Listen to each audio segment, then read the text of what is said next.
एक शब्द है जो हमें कभी कभी या कहो कई बार सुनाई देता है, स्वार्थ। वो व्यक्ति स्वार्थी है, उसने स्वार्थ में आके ये बुरा कर्म कर दिया, आदि इत्यादि। देखा जाए तो संसार स्वार्थ को पाप का मूल मानने लगा, परंतु क्या स्वार्थ सच में बुरा है? नहीं। स्वार्थ ये शब्द बना है स्व से, अर्थात स्वयं से, यानी कि जिस कार्य में केवल स्वयं का अर्थ हो, केवल स्वयं का लाभ चाप हो, वो स्वार्थ। अब प्रश्न ये उठता है कि आपका स्व क्या है? यदि आपके स्व में केवल आप हैं तो आप अवश्य स्वार्थी हैं। यदि आपके स्व में परिवार सम्मिलित है तो आप परिवार्थी हैं। यदि आपके स्व में अन्य लोग सम्मिलित हैं तो आप परोपकारती हैं। और यदि आपके स्व में ये संसार सम्मिलित है तो आप परमार्थी हैं। तो अपने स्वार्थ से दूर ना जाएं, उसका विस्तार करें। अपने अस्तित्व का विस्तार करोगे तो ये स्वार्थ स्वयं ही परमार्थ में बदल जाएगा। आप इस संसार में ऐसे कई लोगों को जानते होंगे जिन्हें आप स्वार्थी मानते हैं, जो आवश्यकता पड़ने पर ही आपको स्मरण करते हैं, किंतु जैसे ही उनके आपके सहायता की आवश्यकता पड़ती है, हाथ जोड़कर आपके सामने सज्ज रहे। बड़ा क्रोध आता है ना इनको, मन खिन्न हो जाता, मन से ये स्वर निकलता है कि इस व्यक्ति की सहायता न करें। ऐसा कभी मत कीजिए। आप सोचेंगे क्यों कह रहा हूं मैं ऐसा? स्मरण रखिएगा, दीपक का स्मरण व्यक्ति केवल तभी करता है जब अंधकार गहरा हो जाता है। उसे स्वार्थी मानकर स्वयं व्याकुल ना हो, स्वयं को दीपक मानकर आनंदित होइए। भाग्यवान समझिए खुद को कि आप इस संसार में किसी की सहायता करने योग्य हैं। किसी के स्वार्थी होने से स्वयं का दृष्टिकोण न बदले, बस ये दृष्टि रखिए स्वयं के परमार्थ पर। मन प्रसन्न होकर बोले, राधे राधे। मनुष्य की एक विशेष प्रवृत्ति होती है, वो कभी स्वयं से संतुष्ट नहीं रहता, कभी स्वयं से प्रसन्न नहीं रहता। जो है उससे अधिक पाना चाहता, जो पा लिया उससे आगे बढ़ना चाहता, अपने जीवन में बदलाव परिवर्तन लाना चाहता। और ये प्रवृत्ति संसार में सबसे महान है, क्योंकि इसी प्रवृत्ति के चलते संसार में विकास होता है। किंतु इस बदलाव के लिए मनुष्य उसकी खोज में रहता है जो उसके जीवन में बदलाव ला सके, उसे मार्ग दिखा सके, उसके जीवन में परिवर्तन ला सके।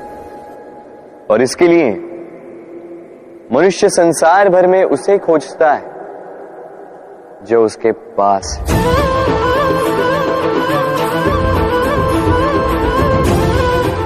बताइए कौन? यदि कोई आपका जीवन बदल सकता है तो दर्पण देखिए। वो आप स्वयं है जो आपका जीवन बदल सकते हैं। वो आप स्वयं है जो स्वयं को मार्ग दिखा सकते हैं, जीवन में बदलाव ला सकते हैं, परिवर्तन ला सकते हैं। इसलिए पहचानिए अपनी भीतर की शक्ति को और विश्वास कीजिए, इस संसार में आपसे अधिक शक्तिशाली और कोई नहीं। जीवन बदल जाएगा। और अंधविश्वास का नहीं, आत्मविश्वास का हाथ थामिए, आपकी समस्याएं स्वतः दूर हो जाएंगी। मन बड़ी ही विचित्र कृति है। ये मन शरीर के किस अंग में बसता है कोई नहीं जानता, किंतु संपूर्ण शरीर इस मन की इच्छा साकार करने के लिए प्रयास करता रहता है। अब यदि मन कुछ खाने का करे तो व्यक्ति उसकी वनो उपवनों की इच्छा साकार करने का माध्यम ढूंढता रहता है। अब यदि मन किसी को शत्रु समझ ले तो व्यक्ति उसे नष्ट करने का हर संभव प्रयास करता है। अब यदि मन किसी से प्रेम करे तो उसकी प्रसन्नता के लिए हर सीमा लांघने के लिए सज्ज रहता है, परंतु जीवन सुखद हो इसके लिए आवश्यक है कि मन खाली हो। इस बांसुरी की भांति भीतर कुछ भी नहीं, न राग है न द्वेष, तब भी तार छेड़ने पर स्वर निकलता है। इसी प्रकार मन को भी भावनाओं से मुक्त रखना आवश्यक है। स्मरण रखिए, मन में कुछ भर के जियोगे तो मन भर के जी नहीं पाओगे। भूल और मनुष्य, इन दोनों का संबंध कुछ वैसा है जैसा पंख और चिड़िया का, जैसा धारा और नदिया का। यदि भूल मनुष्य के स्वभाव का इतना महत्वपूर्ण अंग है तो आप सोचिए, इस पर लज्जा क्यों? इस पर लज्जा करना ठीक है ही नहीं। वैसे देखा जाए तो भूल हमें स्वयं को और श्रेष्ठ बनाने का अवसर देती है, पहले से अच्छा प्रदर्शन करने की प्रेरणा देती है। अब कदाचित आप में से कुछ इस बात से सहमत नहीं हो, क्योंकि बहुतों की दृष्टि में भूल दोष को जन्म देती है, दोष अपराध को, और अपराध के लिए क्षमा नहीं दंड मिलना चाहिए। किंतु क्या आपने कभी सोचा है कि ऐसा क्यों होता है? क्या कारण है इसका? इसका कारण है भूल स्वीकार करने से बचना। यदि आप कोई भूल करोगे और उसे स्वीकारोगे नहीं तो वो भूल दोष में बदल जाएगी और वो दोष अपराध। तो साहस रखिए, अपनी भूल को स्वीकार करना अपनी भूल को सुधारने की दिशा में सबसे पहला कदम होता है। और स्मरण रखिएगा, यदि कुछ अपराध है तो वो है समय पे अपनी भूल ना स्वीकार। हमारा शरीर प्रकृति की सर्वोत्तम रचना है। जो अंग, जो तत्व हमें मिले उन सब का अपना अपना एक संदेश है। 2 आंखें दी हैं देखने के लिए, 2 कान दिए हैं सुनने के लिए, नथुने भी 2 हाथ दिए हैं दोहरा परिश्रम करने के लिए, किंतु जीव केवल एक। उस पर भी नुकीले बलिष्ठ दांत दिए हैं उनकी रक्षा के लिए। कभी सोचा है क्यों?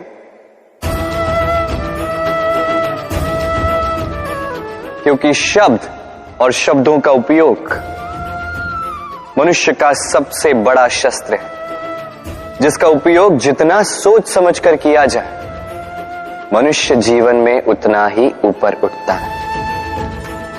तो समझे ना, देखो सुनो समझो अधिक, बोलो कम।